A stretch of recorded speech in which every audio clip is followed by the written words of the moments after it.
প্রশাসনকে সেদিনে বড়াইগ্রামে প্রশাসনকে বললাম, বড়াইগ্রাম উপজেলার মধ্যে কোন জায়গায় যদি একটা পিন পড়ে, পিন পতন শব্দ আপনার কানে আসে, অথচ আপনার ভৌগোলিক সীমারেখার মধ্যে মাদক বিক্রি হচ্ছে, মাদক বিক্রির তালিকা আপনার কাছে না, তালিকা আছে, তাদের সঙ্গে দুঃসাহসেই মাদক বিক্রি হচ্ছে।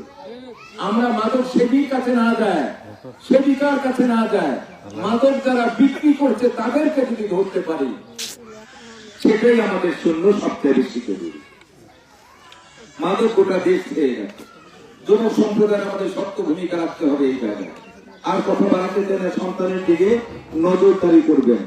আপনার সন্তানটা সন্ধ্যার পরে বাড়ি আছে কি বাড়ি নাই, আপনি অভিভাবক যদি খোঁজ খবর না রাখেন, আপনার সন্তানটা বিপদগামী যদি হয়ে যায়, আপনার সারা জীবনের অশান্তির কারণ হয়ে যায়।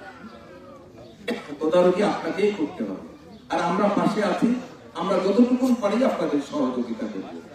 নীলঙ্কুশ ভোটের ব্যবধানে আমাকে বিজয়ী করেছেন, এই জন্য আমার ব্যক্তিগত তরফ থেকে, আমার প্রিয় নেতা তারেক রহমানের পক্ষ থেকে আপনাদেরকে আমরা আন্তরিক ধন্যবাদ জানাই।